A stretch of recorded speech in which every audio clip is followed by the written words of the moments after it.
Somnifère, le podcast.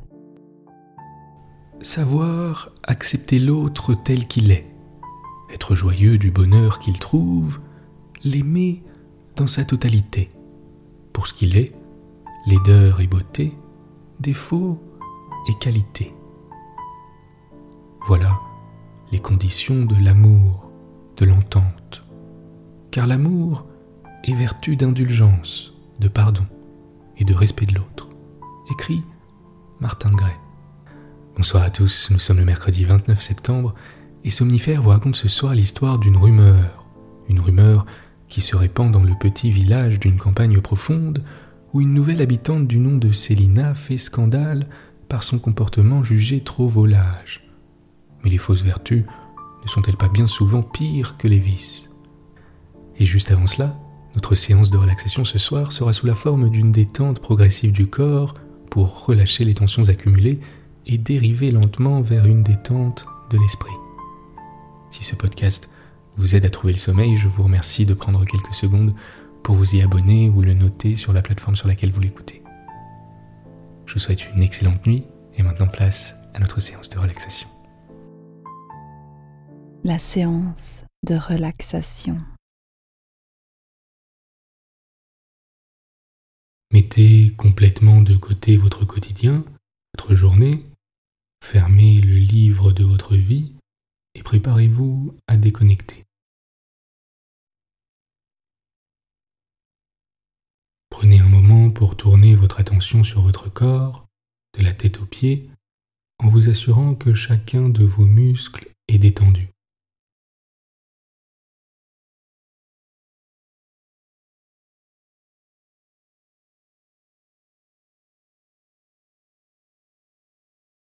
À présent, portez votre attention sur les parties de votre corps que je vais citer, en prenant quelques secondes pour les relâcher complètement une par une, à mesure que je prononce le mot « relâche ».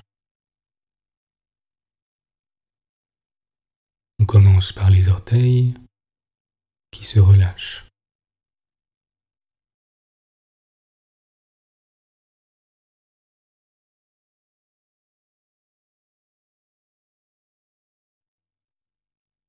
La plante des pieds se relâche.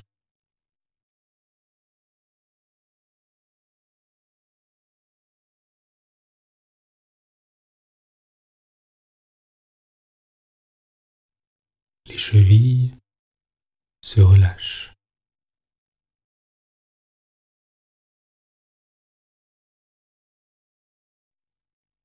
L'ensemble de vos deux pieds est maintenant complètement relâché.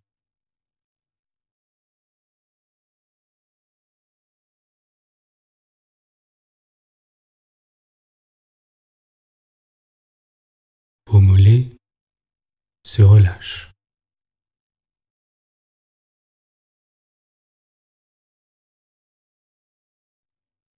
Vos genoux se relâchent.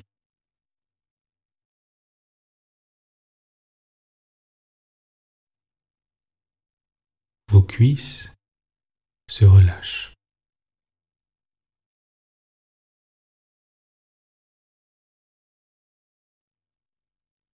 Vos fesses et votre région pelvienne se relâchent.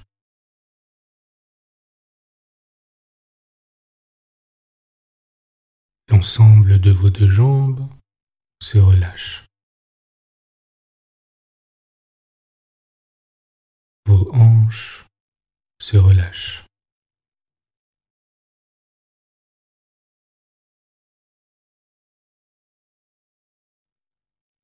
Prenez quelques secondes pour porter votre attention sur le bas de votre corps, qui est complètement relâché, et notez comme c'est agréable.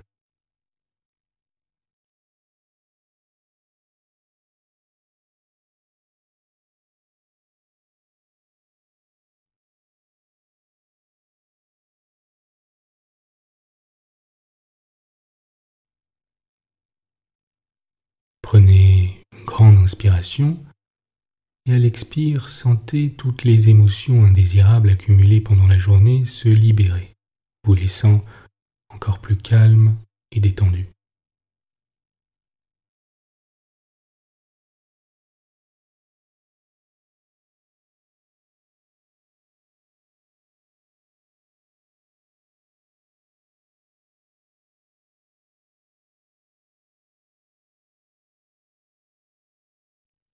Portez maintenant votre attention sur votre ventre qui se relâche.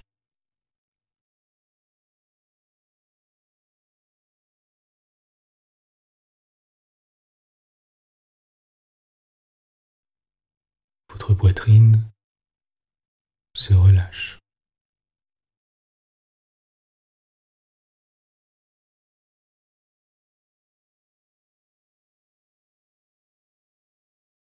Le bas de votre dos se relâche.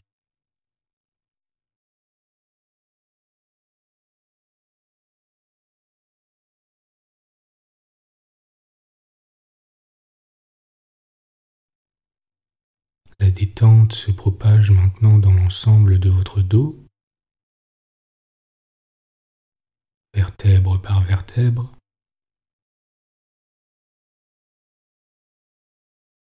jusqu'à vos trapèzes qui se détendent également et qui se relâchent.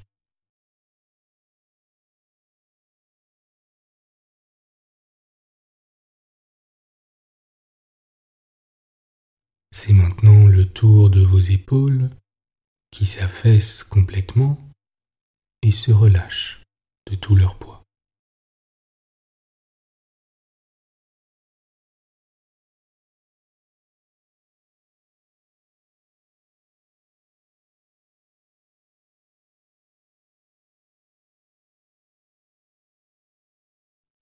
Votre nuque et votre cou se relâchent.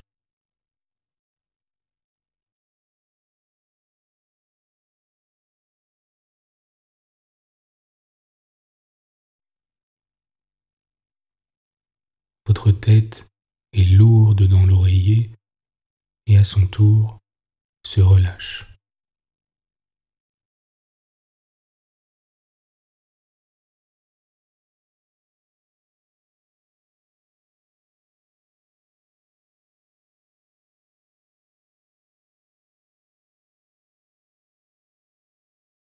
L'espace entre vos deux sourcils se relâche.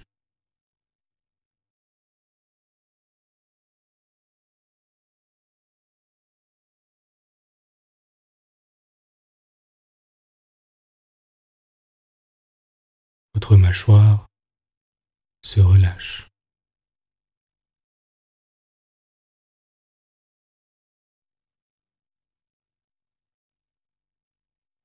Vos paupières sont confortablement posées sur vos yeux, sans tension, et votre front se déplisse.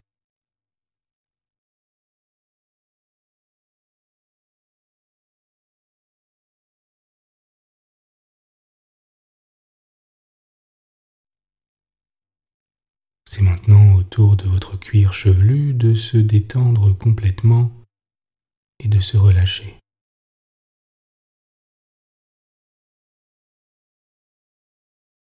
Prenez une grande inspiration par le nez et expirez par la bouche à votre rythme.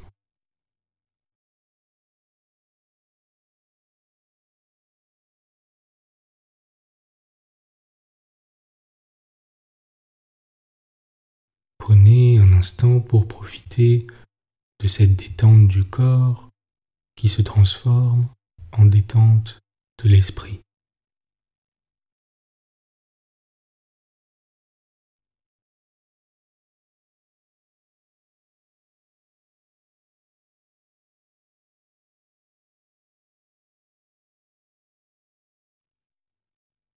Notez le mouvement de votre poitrine qui monte à l'inspire et redescend à l'expire, comme c'est apaisant et réconfortant.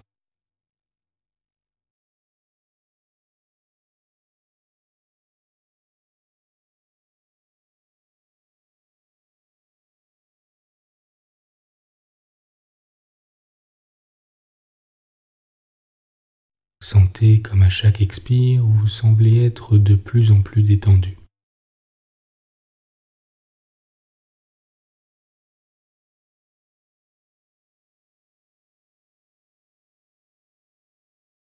Concentrez simplement votre attention sur votre respiration pendant quelques instants, sans être en attente de quoi que ce soit. en étant tout simplement présent, déconnecté du monde.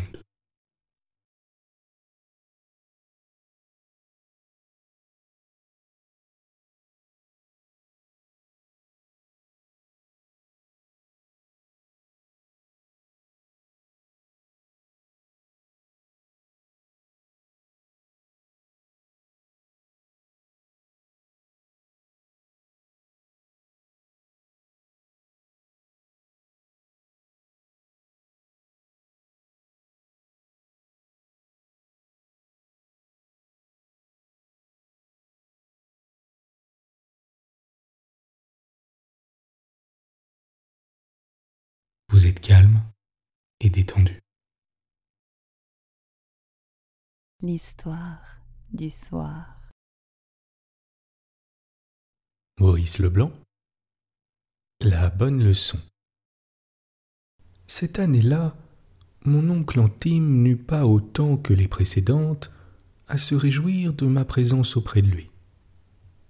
Maire du petit village où ma famille m'envoyait passer les vacances, il faisait en sorte que chaque séjour augmentât non mes aptitudes physiques ou intellectuelles, mais mes facultés morales, ma sagesse, ma science du bien et du mal, de ce qui est juste et injuste, de ce que l'on doit faire et de ce que l'on ne doit pas faire. Ainsi, toute promenade était un prétexte à dissertation vertueuse. La vue d'un laboureur lui faisait exalter les mœurs patriarcales de la campagne. À la fin des vacances, je m'en allais saturé de bonnes maximes et d'exemples admirables. Et mon oncle ne cachait pas sa joie de m'avoir ouvert un peu plus les chemins de l'honnêteté et de la droiture. Mais cette fois-ci, je sentis dès le début une certaine timidité dans l'apologie que me fit mon oncle des spectacles fortifiants dont je bénéficierais au cours de l'été. Et il ne me fallut d'ailleurs pas une grande clairvoyance pour connaître les causes de son embarras. Au printemps, après une épidémie de fièvre scarlatine qui avait désolé le pays, mon oncle fit venir de la ville voisine et logea gratuitement dans une petite maison qui lui appartenait un vieux docteur du nom de Grimard.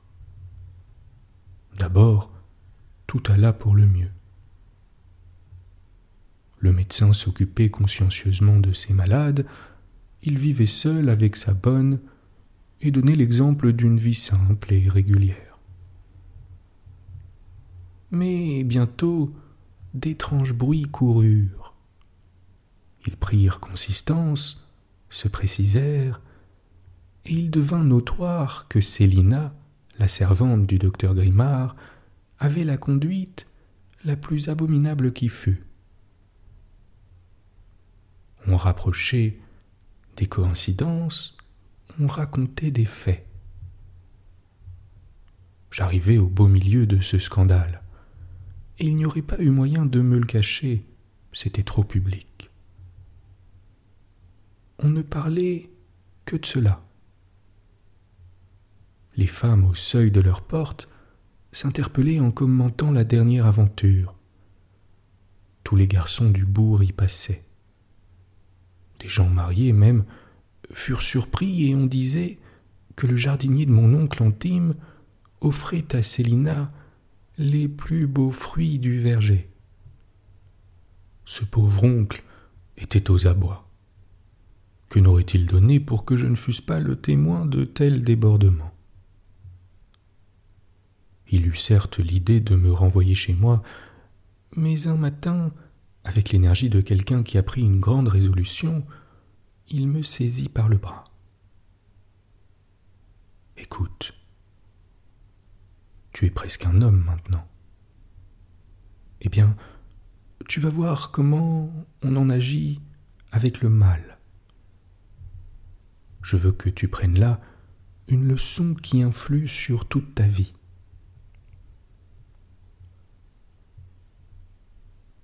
Il m'entraîna chez le docteur.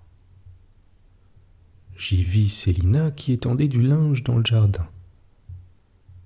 C'était une fille ni jeune, ni belle, mais qui provoquait le regard par l'effronterie de ses allures et par l'offre de sa poitrine tendue. Nous pressâmes le pas. Monsieur Grimard nous reçut lui-même, et tout de suite mon oncle, s'étant composé une attitude grave et un visage catégorique, s'expliqua. « Mon cher docteur, je n'irai pas par 4 chemins. Voici la chose. Vous ne pouvez ignorer la conduite éhontée de votre servante. La malheureuse, hélas, ne se gêne pas pour satisfaire à peu près publiquement ses appétits grossiers. Et cela se passe sous vos yeux, sous les yeux du village. C'est un exemple qui ne peut manquer de porter ses fruits au milieu des familles les plus unies.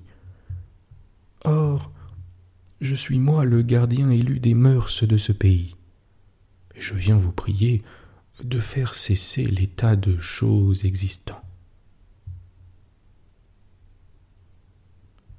Monsieur Grimard, un petit vieux à l'air triste et bon, insinua. « Pardon, monsieur le maire, mais que dois-je faire ?»« C'est facile, » s'écria mon oncle. « Renvoyer Célina, ou bien... »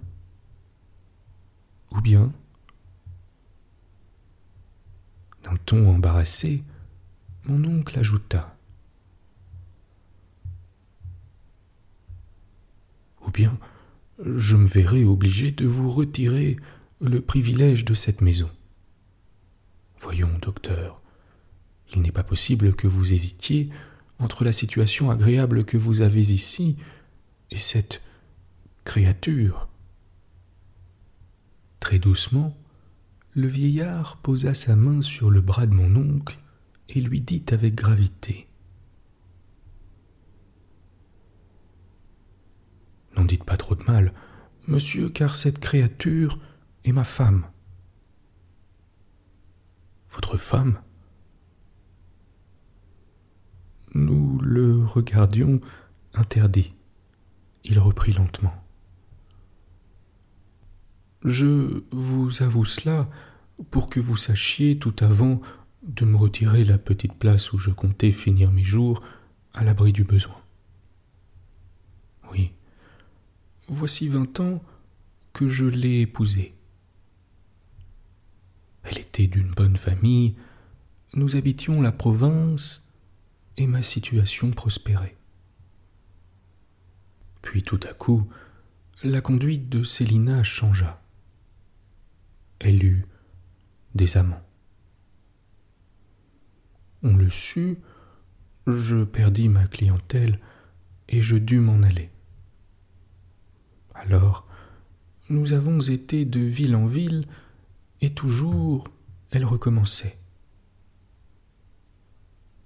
Vous me direz, pourquoi ne la chassiez-vous pas ? Je l'ai chassée, monsieur, et puis elle revint. Et que voulez-vous ? Je l'aimais et j'ai pardonné. Et ainsi, j'ai tout accepté par lâcheté et par pitié aussi. Perdre ma vie en fermant les yeux, ou bien ne penser qu'à mon avenir et repousser la malheureuse. Mais que fut-elle devenue ? Dans quelle abjection serait-elle tombée ? Il ajouta tristement. Les années ont passé, je ne l'aime plus. Il y a longtemps que je ne l'aime plus. J'aurais pu la quitter, me refaire une vie. Je n'ai pas voulu, parce que...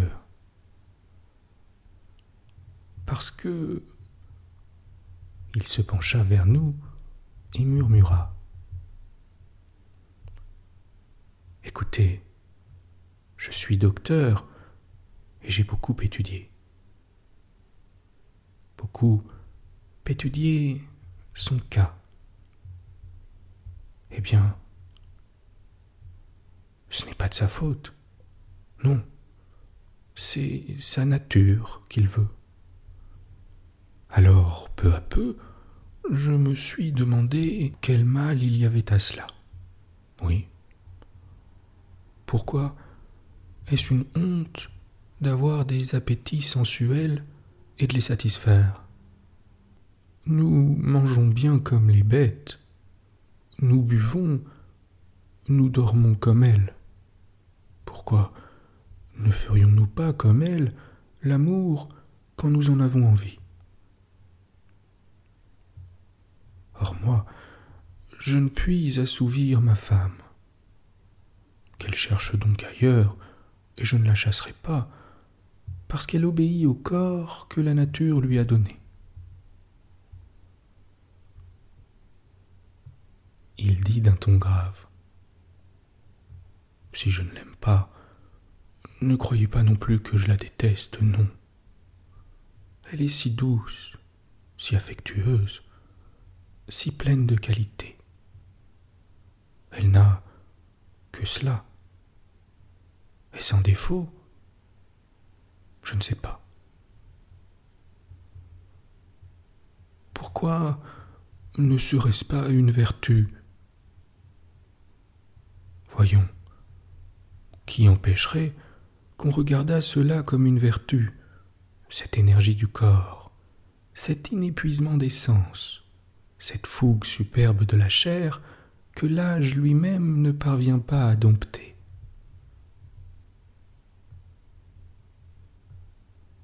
En vérité, monsieur, je ne lui en veux point.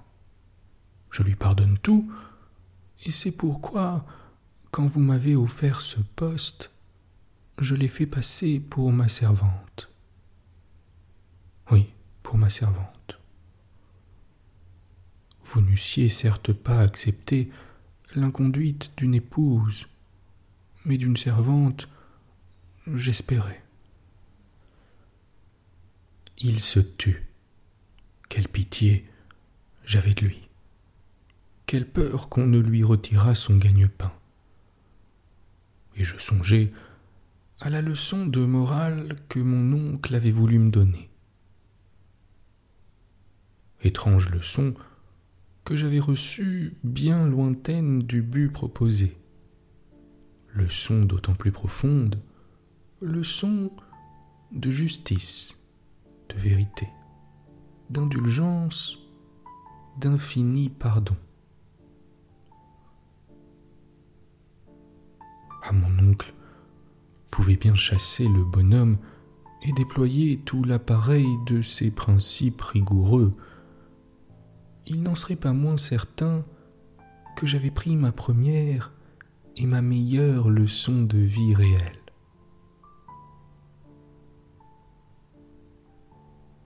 Mais il se passa ce fait anormal que mon oncle intime saisit les mains du vieux, balbutia quelques mots incompréhensibles et s'en alla rapidement, comme s'il eût voulu cacher quelque émotion secrète.